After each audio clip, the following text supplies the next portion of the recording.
बोले वृंदावन बिहारी लाल की जय। ब्रह्मा हरश्च हरिरप्युत गर्व भावाद जानन्ति तेऽपि विबुधा न तव प्रभावम्। केन्ये भवन्ति मनुजा विदितुं समर्थाः सम्मोहितास्तव गुणैः रमित प्रभावारा।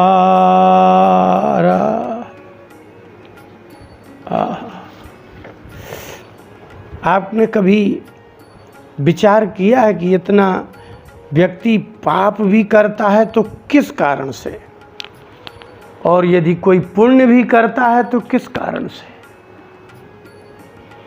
आप यदि कुछ पुण्य करना चाहते हैं तो भी कोई ना कोई कारण ही होगा, और यदि पाप भी करते हैं तो भी कोई ना कोई कारण होगा। बिना कारण के तो कुछ होता ही नहीं है। आश्चर्य है, यदि आप एक बार कारण पर विचार करने लगे ना तो सारा रोग समाप्त हो जाए। आप डॉक्टर के पास जाते हैं और बीमारी बताते हैं तो डॉक्टर आप पर विचार नहीं करता, आपने क्या खाया था, क्या खाते हैं, कहाँ सोते हैं, कहाँ गए थे, इन सब पर विचार करता है।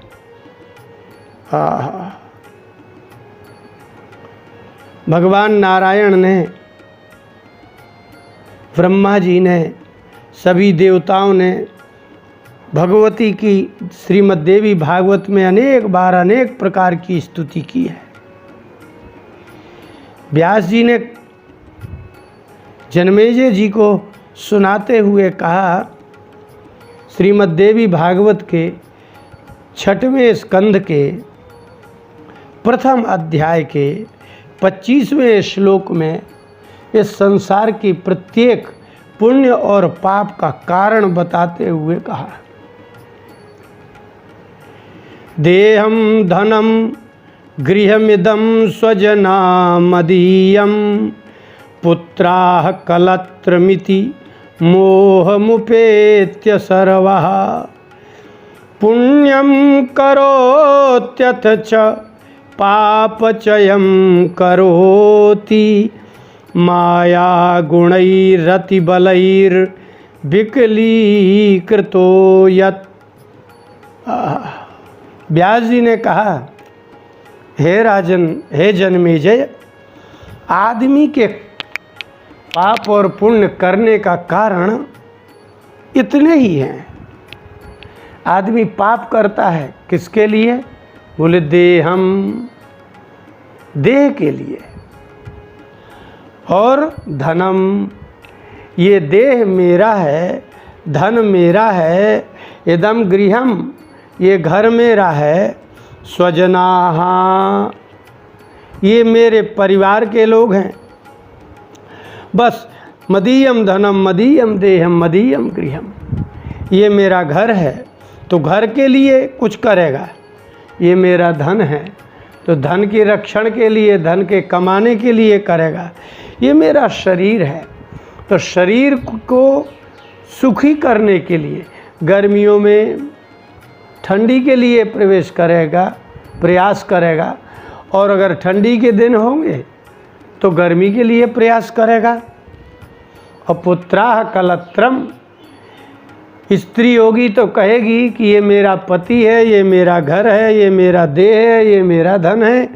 यदि पुरुष होगा तो वो भी यही कहेगा, ये कलत्रम, ये मेरी पत्नी है, ये मेरे पुत्र हैं। बस इतना ही है, इससे ज़्यादा कुछ होता ही नहीं। इस संसार में एक स्त्री के लिए शरीर, धन, घर, परिवार के लोग, पुत्र और पति, इति। व्यास जी ने कहा बस इतनी ही इति है, समाप्ति। और यदि पुरुष है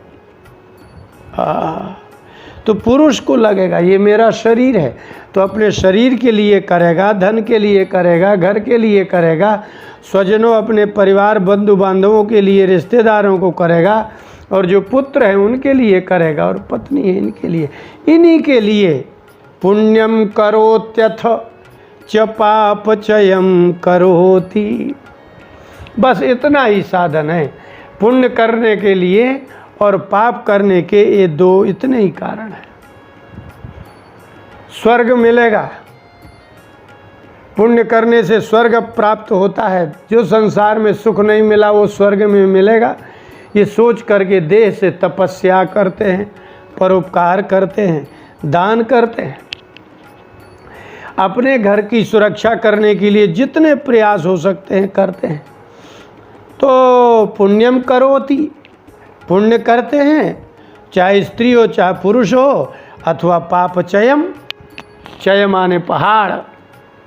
संसार में जितने भी पाप हो रहे हैं वो सब इतने के लिए हो रहे हैं, या तो अपने शरीर के लिए कर रहे हैं, और शरीर को सुखी करने के लिए धन चाहिए तो धन अधिक पाने के लिए पाप करते हैं, और अपना घर बनाने के लिए, पुत्र और रिश्तेदारों के सामने अपनी श्रेष्ठता दिखाने के लिए अधिक धन चाहिए, सुख के लिए अधिक धन चाहिए, इसलिए अधिक के लिए करते हैं। इसलिए पुण्यम करोति। कुछ लोग अच्छे हैं, कहते हैं कि भाई पाप से यदि हम धन कमाएंगे तो हमें बड़ी परेशानी होगी, पुलिस को पता चलेगा, समाज को पता चलेगा, तो न समाज आदर करेगा न सरकार आदर करेगी। इसलिए कुछ लोग अच्छे हैं, इसलिए उनको कहा जाता है कि तुम इस स्तोत्र का पाठ करो, लक्ष्मी स्तोत्र का पाठ करो, लक्ष्मी यज्ञ कराओ, लक्ष्मी जी के लिए हवन करो।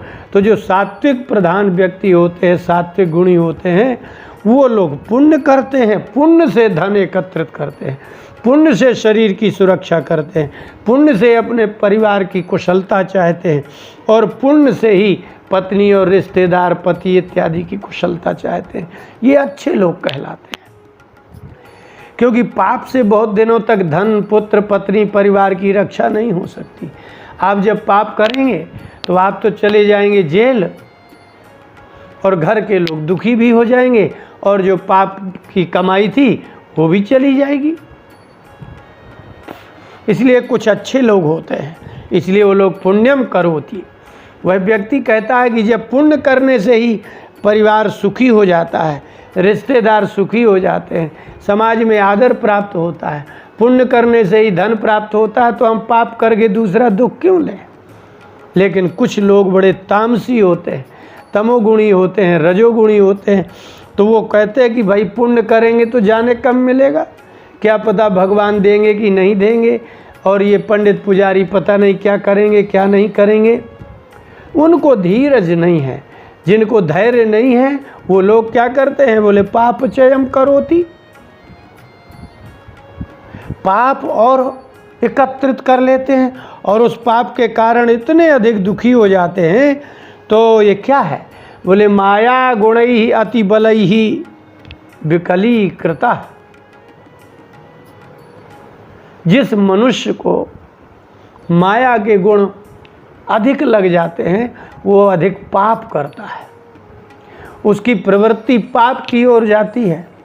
व्यास जी ने कहा कि हे जन्मेजय, इतना बार ध्यान रखना कि जिनके प्रति आप मोह रखते हो वो आपके पुण्य से सुखी हो जाएंगे, और आप पाप करो तो भी वो सुखी हो जाएंगे।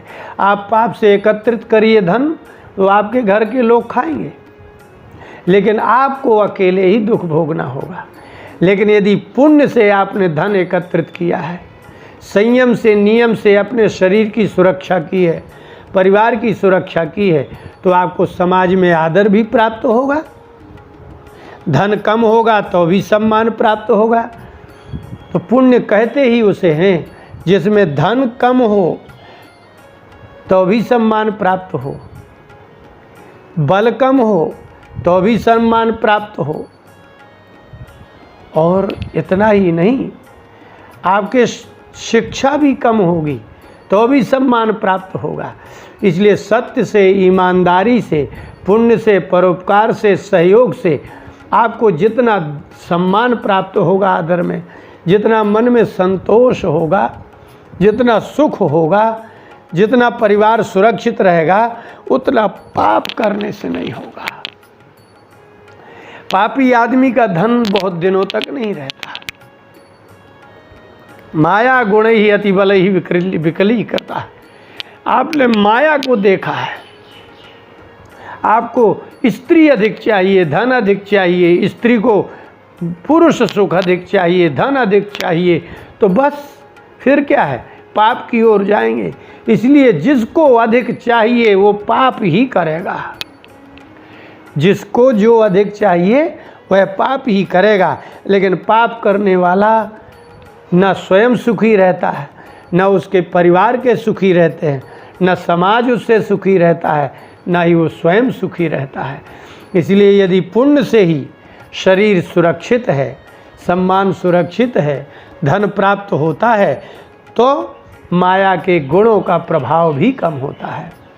इसलिए पुण्य करने वाले व्यक्तियों को सम्मान, सुख, शांति और संतोष ये चारों प्राप्त होते हैं। किंतु पाप करने वाले व्यक्ति को अपमान, दुख, अशांति और असंतोष, और जिनके लिए वो कर रहा है वो पूरा का पूरा परिवार दुखी, उनका रिश्तेदार दुखी, सब दुखी हो जाते हैं। इसलिए जो फल पाप से प्राप्त होता है, जो धन पाप से प्राप्त होगा, उसका फल भी दुख होगा और बहुत दिनों तक सुख नहीं होगा। लेकिन पुण्य से एकत्रित किया गया धन, घर, पवित्र पुत्र और कलत्र, पत्नी इत्यादि होंगे, वो आपके पुण्य से सदा सुखी और सम्मान प्राप्त करेंगे। पापी के परिवार वालों को न सुख मिलता है, न शांति मिलती है, और माया में जकड़ता चला जाता है। बोलिए वृंदावन बिहारी लाल की।